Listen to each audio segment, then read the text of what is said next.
21st century की start में मेरे जैसे कई युवा जब अपनी जवानी में कदम रख रहे थे तो ये सोचा करते थे, जैसे जैसे दुनिया तरक्की कर रही है वैसे वैसे इंसान की लाइफ इजी होती जाएगी। एआई के आने से इंसान की लाइफ भी थोड़ी इजी हो जाएगी, लेकिन अब तो ऐसा लगने लगा है कि आधी दुनिया की नौकरी सिर्फ एआई ही ले लेगा। लेकिन बात सिर्फ यहां तक ही नहीं, डेली हमें कोई ना कोई वॉर की सिचुएशन देखने को मिलती रहती है। अभी रशिया यूक्रेन का वॉर चल रहा है, वही इजराइल और गज्जा अभी वॉर खत्म करके आए हैं। बीते कुछ दिनों पहले ट्रंप साहब ने वेनेजुएला पर अटैक करके वहां के राष्ट्रपति निकोलास मदुरो को कैप्चर कर लाए थे, और अब ग्रीनलैंड पर हमले की बात ने काफी हंगामा खड़ा किया। अब क्या बाकी है देखने के लिए? Nuclear war.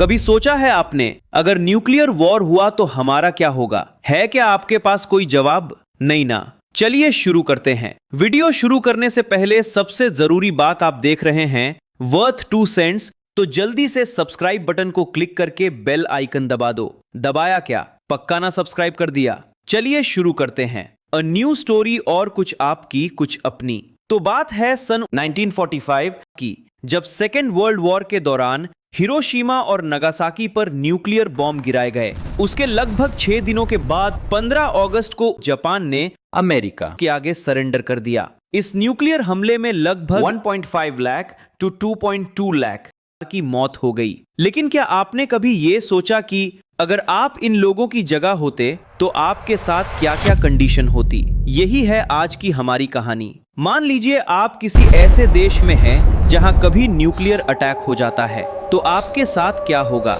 न्यूक्लियर अटैक के वक्त इंसानी शरीर पर 4 मेन तरीकों से असर पड़ता है: तेज रोशनी, एक्सट्रीम गर्मी, ब्लास्ट वेव्स और रेडिएशन। इनको हम 3 तरीके से समझेंगे। 1. तुरंत होने वाले असर, वेपराइजेशन। ब्लास्ट के बिल्कुल सेंटर पर टेम्परेचर इतना ज्यादा होता है कि इंसानी जिस्म तुरंत भाप बनकर उड़ जाता है। थर्मल बर्न्स, सूरज से भी तेज गर्मी की वजह से स्किन पर फ्लैश बर्न्स होते हैं। कई माइल्स दूर तक लोगों को 3rd डिग्री बर्न्स हो सकते हैं। आंखों का अंधापन, धमाके की चमक इतनी तेज होती है कि उससे फ्लैश ब्लाइंडनेस हो जाती है। अगर कोई ब्लास्ट को देखे तो रेटिना हमेशा के लिए जल सकता है। शॉक वेव्स, ब्लास्ट से निकलने वाली हवा की रफ्तार इतनी तेज होती है कि वो शरीर की हड्डियां तोड़ देती है, कान के पर्दे फाड़ देती है और फेफड़ों को डैमेज करती है। 2. रेडिएशन सिकनेस, इससे अक्यूट रेडिएशन सिंड्रोम कहते हैं। इसके असर डोज पर डिपेंड करते हैं। शुरुआत, उल्टी, थकान और सर दर्द शुरू हो जाता है। बोन मैरो डैमेज, रेडिएशन शरीर के अंदर ब्लड बनाने वाले सेल्स को खत्म कर देता है, जिससे इन्फेक्शन और इंटरनल ब्लीडिंग शुरू हो जाती है। इंटरनल ऑर्गन्स, ज्यादा रेडिएशन से डाइजेस्टिव सिस्टम और ब्रेन सेल्स डैमेज हो जाते हैं, जिससे कुछ ही घंटों या दिनों में मौत हो सकती है। 3. लंबे समय के असर, कैंसर। जो लोग बच जाते हैं उन्हें आगे चलकर ल्यूकीमिया या थायराइड और लंग्स का कैंसर होने का खतरा बहुत बढ़ जाता है। जेनेटिक्स, रेडिएशन की वजह से डीएनए डैमेज हो जाता है, जिसका असर आने वाली नस्लों पर भी पड़ सकता है। सेफ्टी प्रोटोकॉल्स के बारे में जानने के लिए आप ready.gov पर न्यूक्लियर इमरजेंसी गाइड देख सकते हैं। अब आपको बताते हैं कि न्यूक्लियर अटैक के वक्त खुद को कैसे बचाया जाए। आगे बढ़ने से पहले लाइक किया आपने हमारा वीडियो, हम आपकी सेफ्टी के लिए इतना अच्छा वीडियो बना रहे हैं, एक लाइक और शेयर तो कर दो। न्यूक्लियर अटैक के वक्त खुद को बचाने के लिए दुनिया भर के एक्सपर्ट्स और गवर्नमेंट एजेंसीज 3 में रूल्स बताती हैं: गेट इनसाइड, स्टे इनसाइड और स्टे ट्यून्ड। अगर 2026 में ऐसी कोई इमरजेंसी होती है तो आपको क्या कदम उठाने चाहिए? नंबर 1, तुरंत शेल्टर ढूंढे। फ्लैश देखते ही अगर आपको अचानक तेज रोशनी दिखे तो उस तरफ बिल्कुल ना देखें। तुरंत जमीन पर पेट के बल लेट जाएं और अपने हाथों से सर को ढक लें। माउथ खोल कर रखें। धमाके की शॉक वेव से कान के पर्दे फटने से बचाने के लिए अपना मुंह खुला रखें। जितनी जल्दी हो सके किसी कंक्रीट या ब्रिक की बिल्डिंग के अंदर चले जाएं। बेसमेंट या बिल्डिंग का सेंटर सबसे ज्यादा सेफ होता है। नंबर 2, अंदर ही रहें। फॉलआउट से बचें।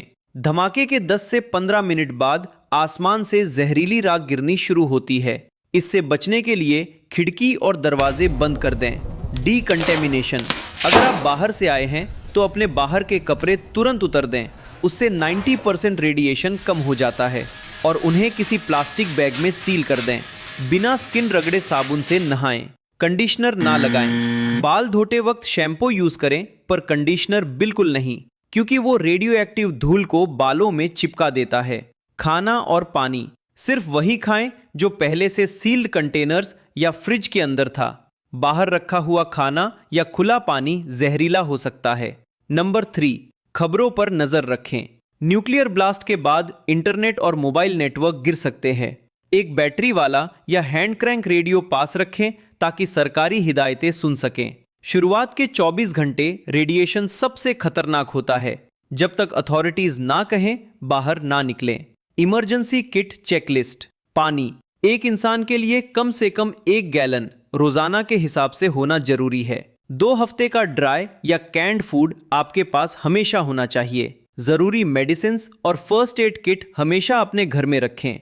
रेडियो और फ्लैशलाइट एक्स्ट्रा बैटरीज के साथ, क्योंकि आजकल दुनिया में जैसे हालात है, उन्हें देखकर यही लगता है कि हालात कैसे भी हों। तो आप न्यूक्लियर हमले से अपनी सेफ्टी के लिए इस वीडियो को सेव कर ले और अपने फ्रेंड्स को भी शेयर कर दे, ताकि एटलीस्ट उनको भी इसकी जानकारी मिल सके। इसी के साथ साथ कुछ गवर्नमेंट वेबसाइट्स के लिंक भी डिस्क्रिप्शन सेक्शन में शेयर कर रहे हैं। उन पर जाकर आप इस इंफॉर्मेशन को एक बार वेरीफाई भी कर सकते हैं। इसी के साथ आपसे आज्ञा चाहते हैं। मिलते हैं अगले वीडियो में। धन्यवाद।